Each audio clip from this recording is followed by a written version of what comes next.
Assalamualaikum warahmatullahi wabarakatuh. Salam sehat. Hai sahabat Promkes. Jumpa lagi dengan tim promosi kesehatan Dinas Kesehatan Provinsi DKI Jakarta dalam acara Ngulik Asik bareng Promkes. Kali ini kita akan ngulik bersama ibu dengan balita sebagai penyintas atau survivor COVID-19. Gimana ceritanya? Nyok, ngulik! Halo, selamat siang, selamat pagi, selamat malam dimanapun teman-teman sahabat-sahabat Promkes berada. Perkenalkan saya Dinda. Nah, hari ini kita balik lagi di Ngulik Asyik bareng Promkes, episode Ibu dengan Balita sebagai penyintas COVID-19. Nah, sekarang udah ada bersama dengan kita seorang wanita yang juga ibu dari seorang balita. Kita akan membahas lebih dalam nih seorang penyintas COVID, bagaimana cerita beliau, seperti itu. Mbak Agustin ini untuk perkenalan ya teman-teman adalah penyintas ya, survivor COVID-19. Jadi Mbak Agustin kan kalau orang COVID-19 itu kan ada gejalanya, ada yang nggak ada gejalanya. Nah, Mbak Agustin sendiri ini kayak gimana nih, ada gejala atau enggak? Kebetulan kalau saya sih waktu itu yang saya rasain ya, sebelum didiagnosa positif itu sempat ngerasa pusing.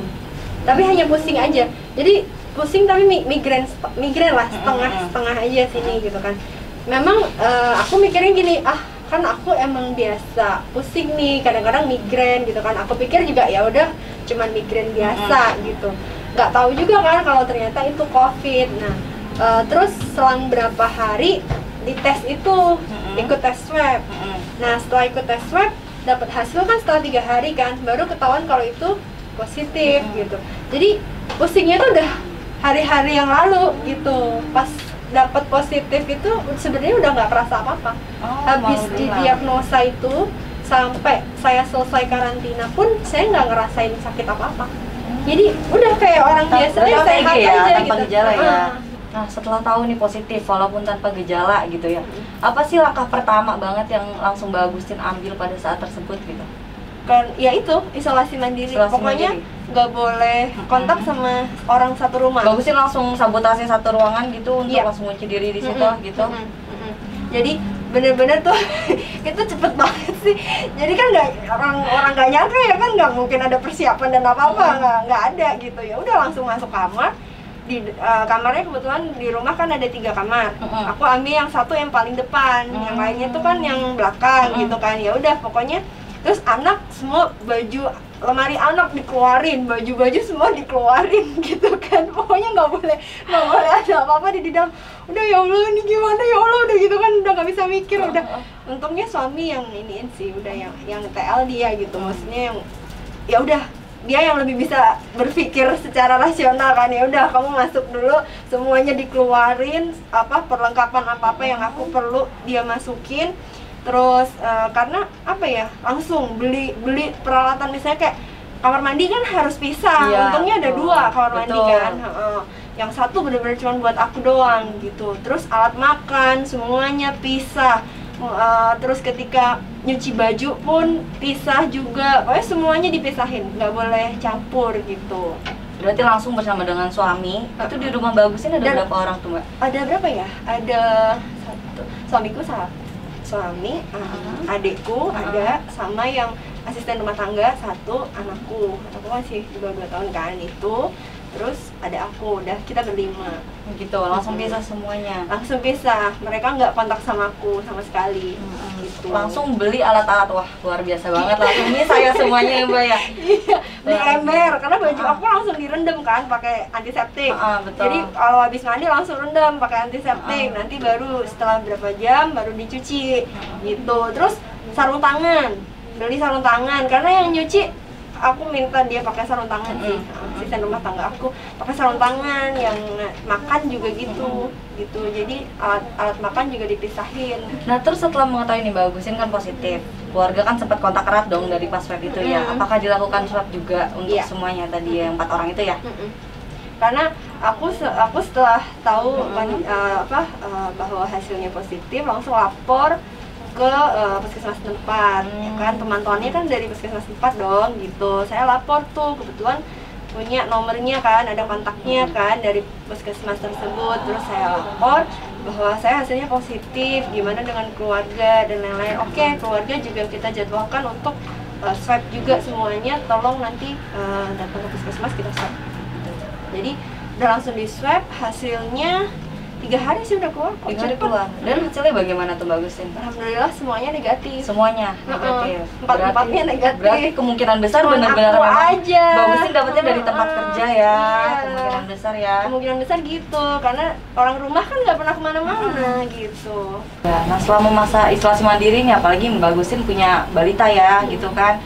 Itu tuh gimana sih Mbak? Boleh ceritain nggak susahnya, suka dukanya gitu selama isolasi mandiri 14 hari loh. Iya. Dan punya balita ya. Jadi pas awal tahu itu shock, terus denial Masa dulu, sih gitu ya, iya, Mbak nggak mau nerima. Yang bener masa sih gue positif gitu kan? Nggak mungkin sebenarnya salah nih, pasti nih tesnya nih gitu kan. Aku mau tes lagi ya, gitu, kayak gitu. Jadi nggak mau nerima. Terus habis itu udah tuh selang berapa lama ya udahlah, oke diterima, bisa mau nggak mau harus diterima, harus dijalani proses karantinanya. Nggak apa ya, bingung kan berapa hari nanti harus gimana itu. Akhirnya aku nanya sama yang lebih tahu lah gitu. Terus suami juga untungnya keluarga dukung. Jadi memang yang terberat setelah didiagnosa COVID positif itu adalah proses karantinanya. Jadi awal itu aku nggak ngerasain gimana karena baru 1 hari 2 hari itu kan masih ya. Tapi ternyata itu berat banget. Itu berat banget. 14 hari itu nggak ngapa-ngapain di rumah Yes. aja, nggak boleh kontak dengan siapapun ya Mbak ya. Iya, apalagi anak. Itu yang bikin takut. Itu gimana tuh Mbak Agustin nyiasatinnya di rumah 14 hari? Tetap harus semuanya tetap harus keurus dong otomatis. Apalagi kan ibu harus jadi ibu rumah tangga juga kan gitu. Itu gimana tuh Mbak? Jadi saya untungnya saya bersyukur ya, orang-orang istilahnya keluarga saya tuh dukung saya banget. Suami dia bener-bener siapin segala-galanya, pokoknya ya udah oke, kamu gini, kamu nggak usah mikirin apa-apa, nanti ayah yang gini segala macam gitu kan. Terus kayak yang ngasuh anakku, sementara anakku tidurnya sama dia, karena kan mau sama siapa lagi kan gitu. Memang jadi agak ini sih, karena aku kan diisolasi di kamar sendiri gitu kan, dan bener-bener nggak bisa ketemu sama dia nggak tahu kalau aku ada di situ. Awalnya nggak tahu. Terus lama-lama akhirnya dikasih tahu bahwa aku ada di kamar. Kan dia nyariin mama gitu kan, dikasih tahu kalau aku ada di kamar gitu. Mama di kamar tapi ada yang nggak boleh masuk gitu kan. Terus kenapa gitu, dia nanyakan mama. Jadi sedihnya tuh pas bener-bener kayak ya mau, kalau dia mau tidur dia suka nyariin kan mama gitu, kadang ketok-ketok pintu sampai, dan aku tuh nggak bisa keluar, aku diem aja di dalam itu. Ya udah nangis gitu lah. Ya Allah Bayang banget ya, itu pasti beratnya di situ banget ya, ada anak nyariin, nangis juga kan pasti kan anaknya ya. Iya. Tapi dia untungnya bisa ngerti sih, dikasih tahu dia bisa ngerti. Maksudnya kadang ya cranky iya, dan semua itu harus ke suamiku. Jadi kalau misalkan suamiku itu kemana, dia tuh kayak takut ditinggal gitu loh. Karena mamanya nggak ada. Iya gitu. Aku nggak tahu sih, tapi yang aku lihat tuh kayak gitu ya. Jadi setiap misalkan suamiku nih cuman pergi ke kamar mandi doang, dia tuh ngikut, ayah gitu, nggak mau ditinggal. Berarti di hari keberapa anaknya Mbak Agustin ini tahu kalau misalkan ya Mbak Agustin ada di rumah gitu ternyata, cuman nggak boleh ketemu sama udah anak. lama, berapa hari ya? Ada kali 4 atau 5 hari, 4 hari atau 5 harian lah gitu. Dia baru tahu, dan itu dia juga lewat jendela gitu. Jadi Lihat setelah hari lihat kelima itu kalau mau ngelihat mama Lewat dari jendela kayak gitu. Kan V-call ya, biasanya kan pakai video call gitu. Tiap pakai video call gitu, mama gitu. Terus ya Allah, itu aku nggak tahu ya. Suamiku pernah cerita sama aku kan. Jadi pas malam dia mau bobo, minta video call, terus ya udah video call. Habis itu handphonenya itu kata suamiku kan, handphonenya itu dipegangin sama dia, dipeluk-peluk gitu. Terus habis itu dia terus cium gitu kan, kayak mau cium mama enggak gitu. Dicium, handphonenya dicium. Dan aku tuh yang udah nggak tahu lah, udah nangisnya udah kayak Merinding. apa waktu itu kan, udah ini kan udah ya Allah, terus sedih banget. Terus sampai yang padahal karena aku mikirnya gini, aku isolasi harus sampai hari keberapa, maksudnya sampai tanggal berapa kan gitu. Sementara anakku tanggal 6 kemarin, 6 Agustus itu dia ulang tahun, dan aku nggak tahu apakah di tanggal 6 itu aku udah bisa keluar atau belum gitu kan. Itu yang benar-benar bikin sedih juga sih. Terus doanya cuma ya Allah, aku pengen banget bisa keluar tanggal 6 itu, karena kebetulan aku swab itu tanggal 3, swab kedua itu tanggal 3, dan itu nunggu hasil Hasilnya. kan. Aku nggak tahu tanggal 6 itu udah keluar hasil atau belum.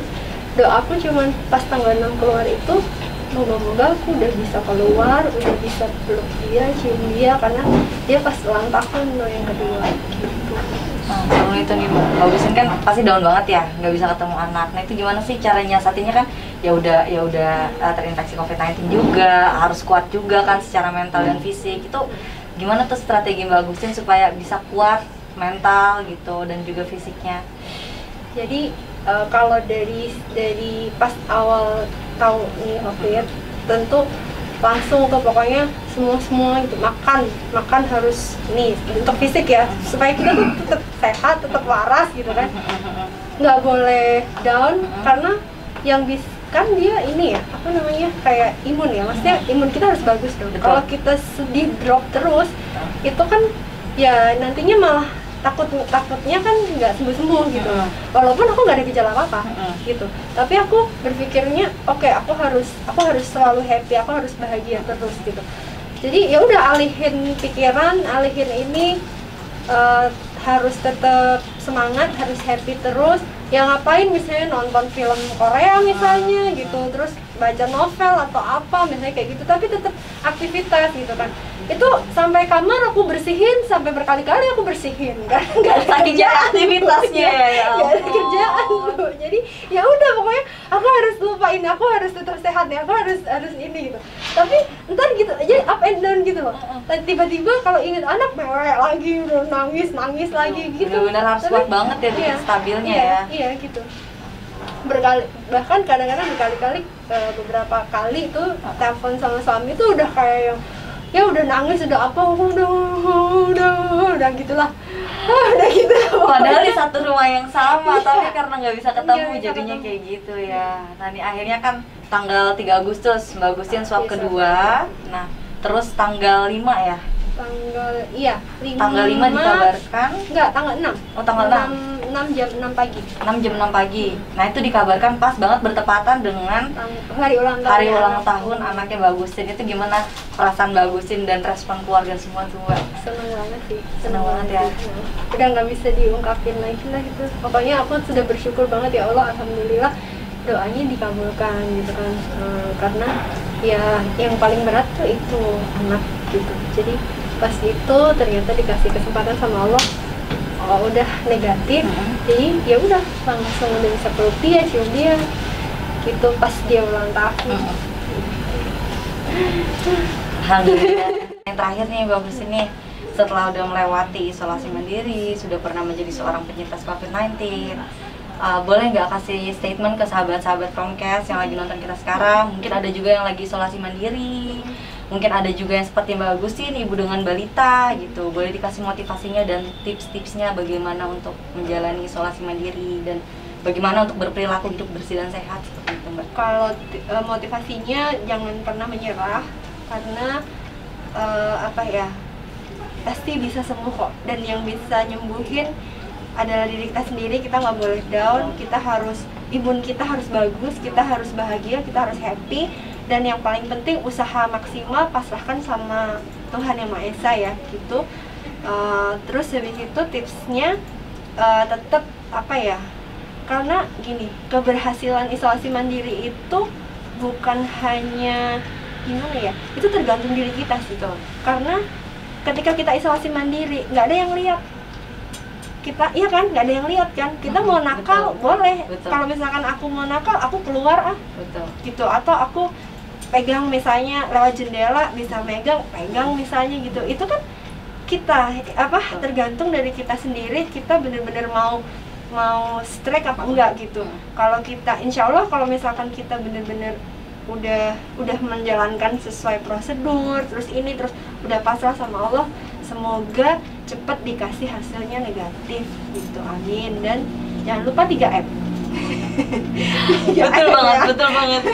Pakai masker, ya kan, Betul. cuci tangan, jaga Betul. jarak, itu Betul. yang paling penting, jaga jarak. Betul. Karena gara-gara itu mungkin saya waktu itu kenanya mungkin itu. Di kantor ya, mungkin ada lossnya di situ ya. Karena pakai masker pakai, Hmm. cuci tangan saya nggak pernah lupa tuh. Pokoknya kalau mau makan, habis megang apa dan apa, insya Allah saya cuci tangan gitu. Tapi kadang-kadang kan kita nggak sadar ya, ngobrol sama temen agak deket, Betul. kadang lagi apa jaraknya nggak jauh gitu. Itu aja sih, tetap harus jaga jarak. Pokoknya tetap semangat, pokoknya serahkan ke Tuhan. Tapi juga kita sebagai individu yang melakukan isolasi mandiri jangan loss juga, seperti itu ya Mbak ya. Harus. Supaya hasil swab berikutnya Negatif. segera negatif. Nah, begitu sahabat Promkes, ya di tengah-tengah pandemi COVID-19 ini yang masih aja terjadi peningkatan kasus di beberapa tempat seperti itu.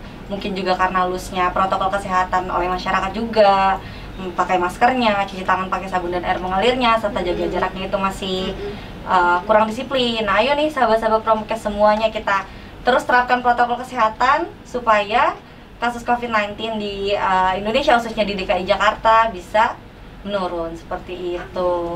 Bagusin, makasih banget nih hari ini udah datang ke kami untuk menceritakan kisahnya. Semoga kedepannya terus-terusan negatif. Amin. Amin ya Rabbal Amin, alamin. amin. Semoga keluarga juga tetap terus diberikan kesehatan dan ya pokoknya lindungan lah ya. Amin. Makasih Mbak Terima kasih, Agustin. sama-sama. Nah, sahabat, gimana cerita tadi? Mudah-mudahan bisa memotivasi dan menginspirasi kita semua ya. Semoga kita semua tetap bisa patuh terhadap protokol kesehatan untuk bisa terhindar dari COVID-19. Sampai jumpa lagi di episode berikutnya, dan ingat selalu 3M COVID-19. Memakai masker, menjaga jarak aman, dan mencuci tangan pakai sabun dengan air mengalir. Oh iya, jangan lupa ya untuk like, share, dan subscribe video ini.